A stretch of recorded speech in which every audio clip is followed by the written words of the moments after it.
से लिखा जाता है।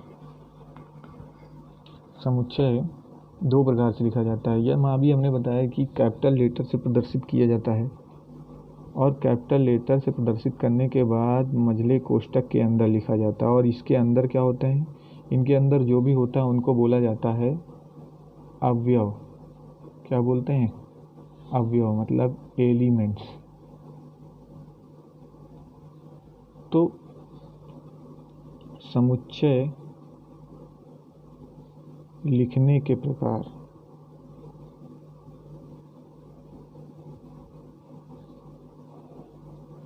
तो सबसे पहली बात ये एक आती है कि समुच्चय कितने प्रकार से लिखा जाता है। तो पहला आता है एक रोस्टर फॉर्म। रोस्टर फॉर्म मतलब तालिका विधि। और दूसरा आता है समुच्चय निर्माण विधि।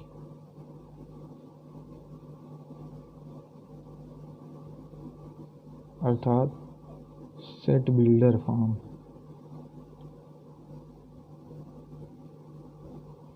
तो रोस्टर फॉर्म क्या होता है? रोस्टर फॉर्म में यदि मान लीजिए हमने कहा कि प्राकृतिक संख्याओं का समुच्चय, प्राकृतिक संख्याओं का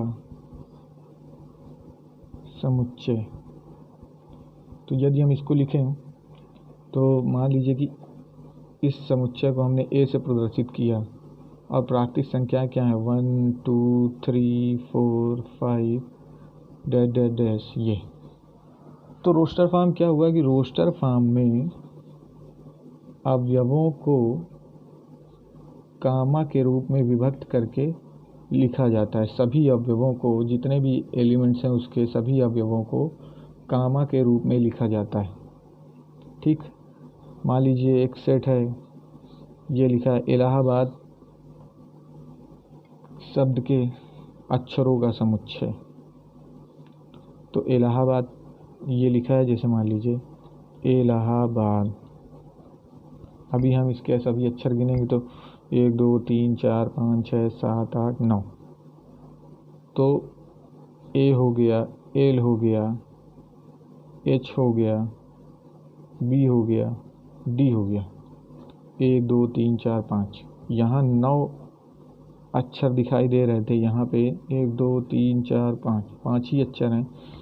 तो हमने एल को 2 बार क्यों नहीं लिखा?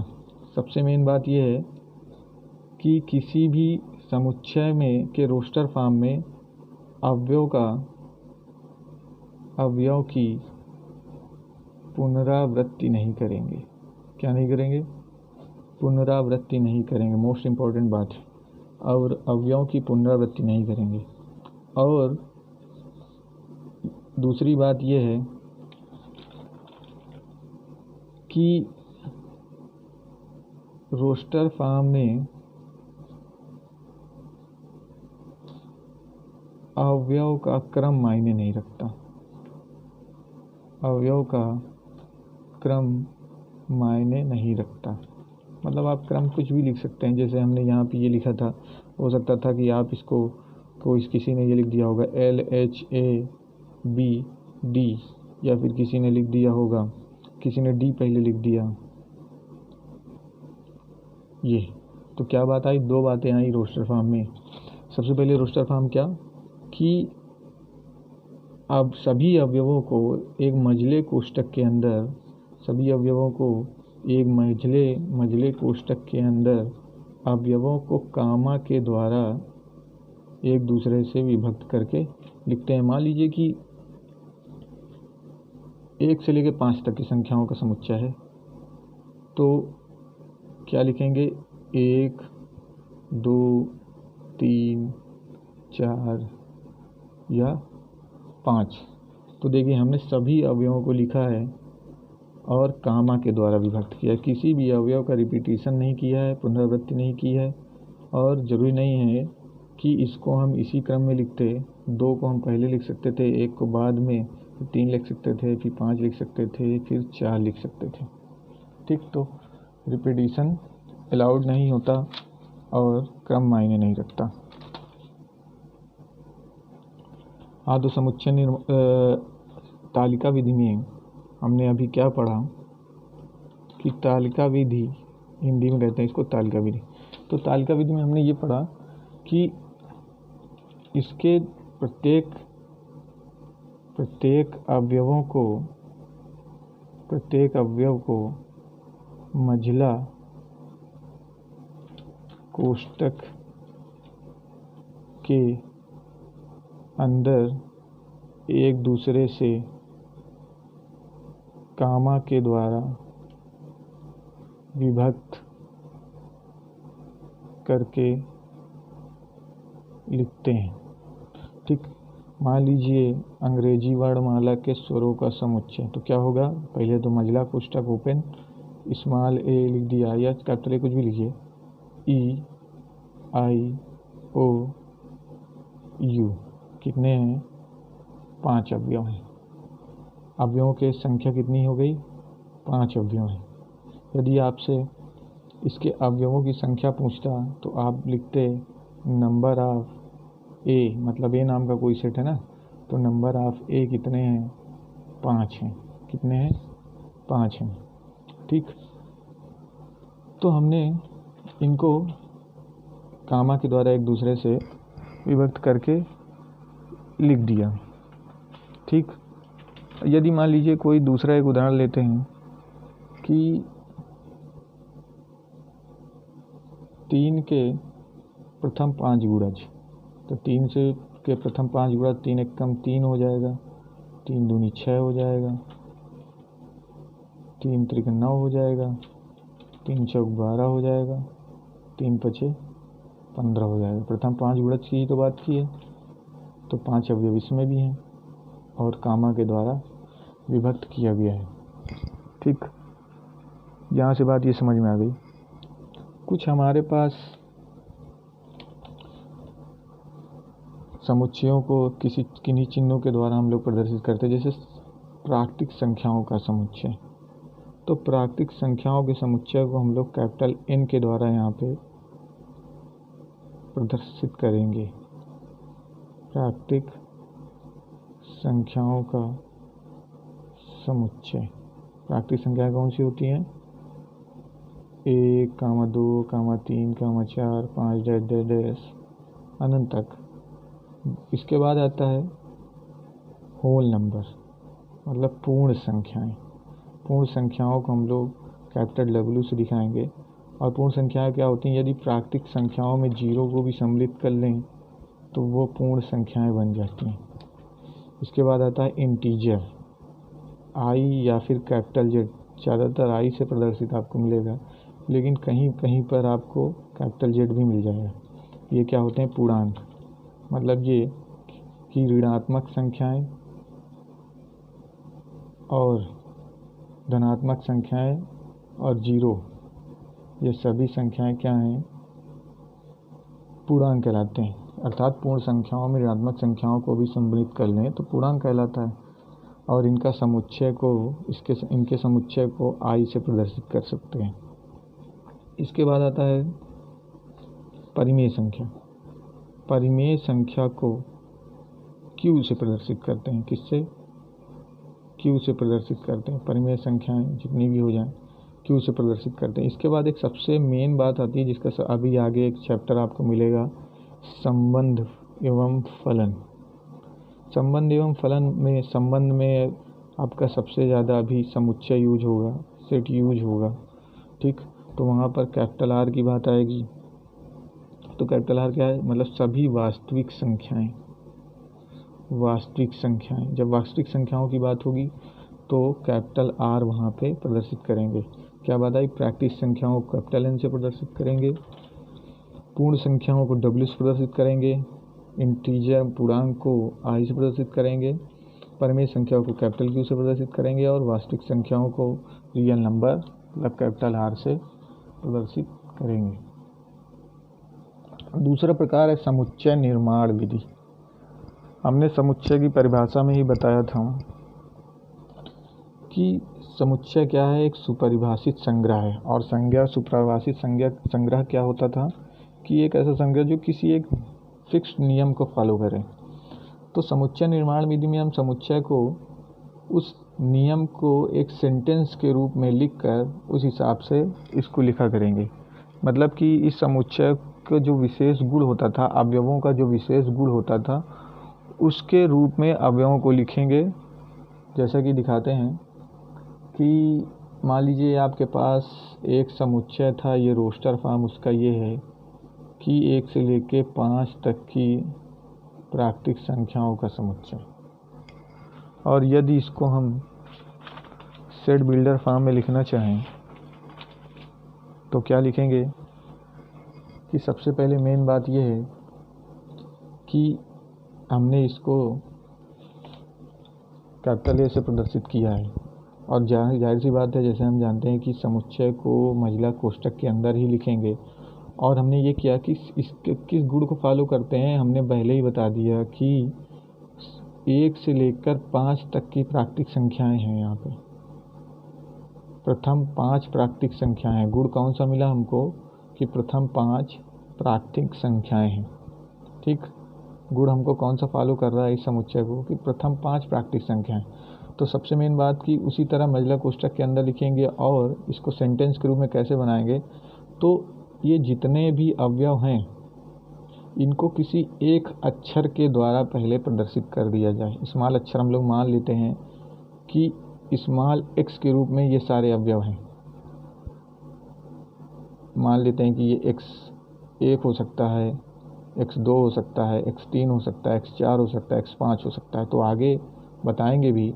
इसके बाद ये कॉलन लगा देते हैं, इसको पढ़ते हैं सच दैट या इस प्रकार। मतलब x बताया, x को अवयव के रूप में बताया और x की परिभाषा क्या है, इस प्रकार है। x क्या है, x जो है बिलोंग करता है नेचुरल नंबर को। ये बिलोंग हमने लिख दिया, मतलब x संबंधित है किससे, नेचुरल नंबर से। तो नेचुरल नंबर में तो अनंत तक की संख्या आ जाती है, 1 से लेके 100 तक की। तो क्या लिख देंगे कि x जो है किससे छोटा है, 6 से छोटा है। हमने बता दिया ना कि x किससे छोटा है, 6 से छोटा है। ठीक, तो ये बात आप लोग समझ गए कि ये कौन सा रूप था। ये था रोस्टर फॉर्म, मतलब तालिका विधि में लिखा था। इसको जब हम लोगों ने चेंज किया सेट बिल्डर फॉर्म में, तो ये देखिए एक सेंटेंस के रूप में लिख दिया। मान लीजिए इसको हम लोग हिंदी में लिख देते, जैसे ये लिख देते यहाँ पे कि x इज सच दैट क्या है, x एक प्राकृतिक संख्या है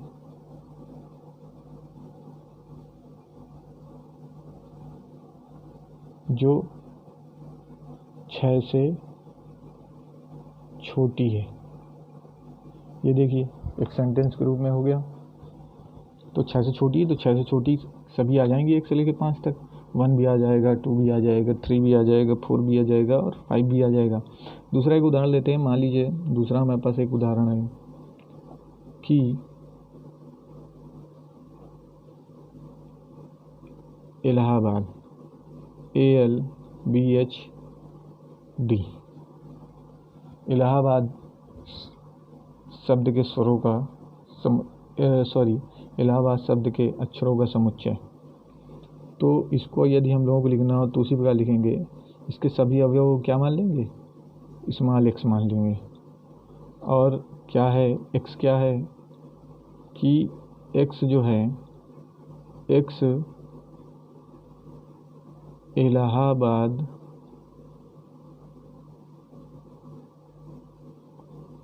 शब्द का एक अक्षर है। ठीक, बाकी अभी हम जब एक्सरसाइज करेंगे तो उसमें समझेंगे। हम यहाँ से लिखना देख लेते हैं। मतलब कि x इज सच दैट, ये डबल बूंदी जो है इस रूप में और कोष्टक के अंदर एक सेंटेंस के रूप में लिख देते हैं। वो क्या कहलाता है, सेट बिल्डर फॉर्म। और जो जिसमें अवयव कामा के रूप में विभक्त होते थे वो कौन सा फॉर्म कहलाता था, रोस्टर फॉर्म कहलाता है। ठीक, तो ये 2 प्रकार होते हैं समुच्चय को लिखने के प्रकार होते हैं। अब बात ये आती है कि अभी यहाँ पे एक हमने बिलोंग्स टू पढ़ा था। क्या पढ़ा था, बिलोंग्स टू। तो मान लीजिए एक हमारे पास सेट लिखा हुआ है और वो सेट है 1 से लेके 20 तक की संख्याएं। तो 1 2 10 तक की ले लेते हैं, 4 5 6 7 8 9 और 10।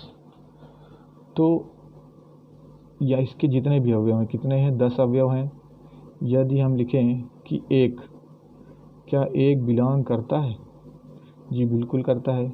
एक संबंधित, हिंदी में पढ़ेंगे इसको, संबंधित है। एक जो संबंधित है किससे, सेट ए से। सेट ए में के अंदर है 1, बिल्कुल है।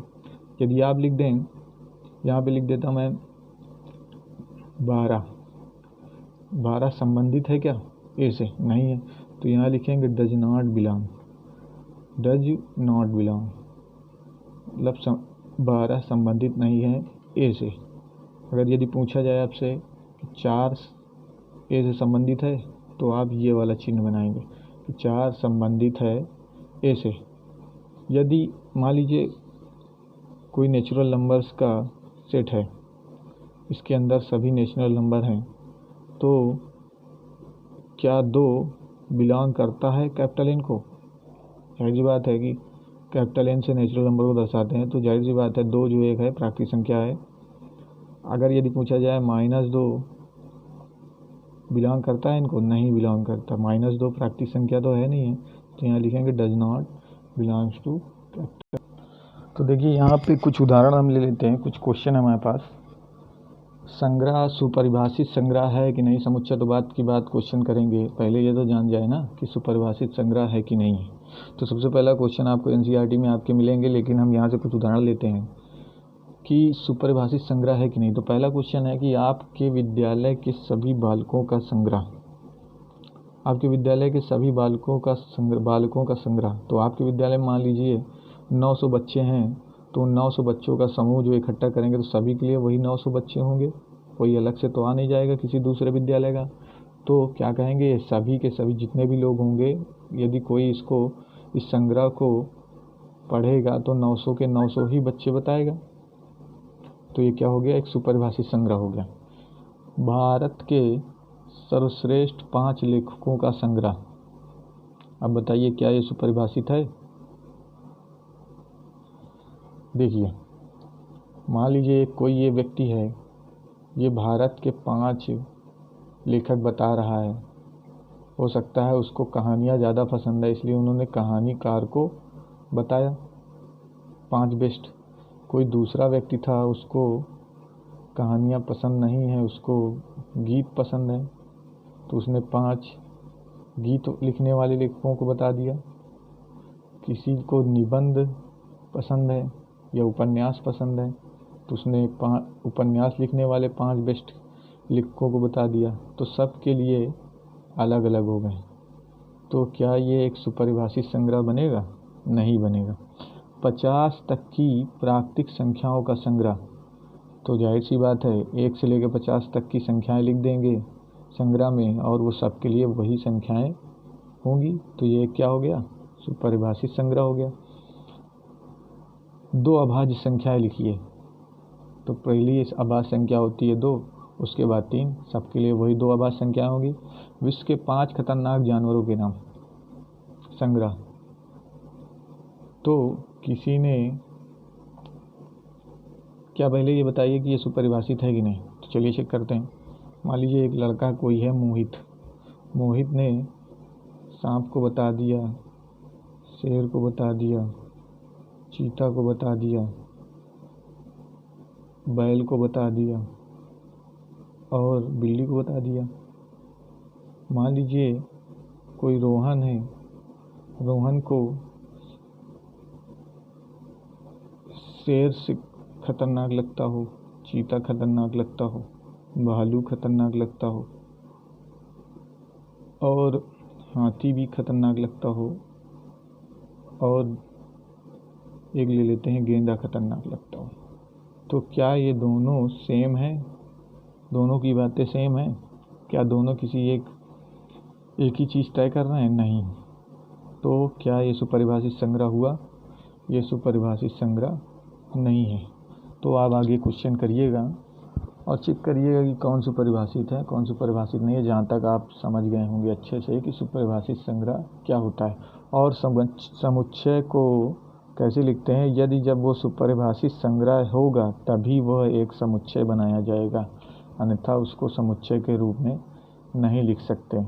एक सुपरिभाषित संग्रह को यदि हम लोग मझले कोष्ठक के अंदर लिख देते हैं तो वो एक क्या बन जाता है, समुच्चय बन जाता है। तो ये हमने आपको समुच्चय की बेसिक नॉलेज दी। आज हमने समुच्चय को लिखने का तरीका सीखा और समुच्चय के लिखने के प्रकार सीखे। अगली एक्सरसाइज जो है इसी पर डिपेंड है। तो अगले वीडियो में जो है इससे रिलेटेड क्वेश्चन हम लोग करेंगे और आप भी लोग सब क्वेश्चन लगाने की कोशिश करिएगा। ये नहीं है कि केवल वीडियो को देख लीजिए और सवाल की प्रैक्टिस ना करें, इसलिए सवाल ज़रूर लगाएं और मेहनत करने का प्रयास करें। धन्यवाद।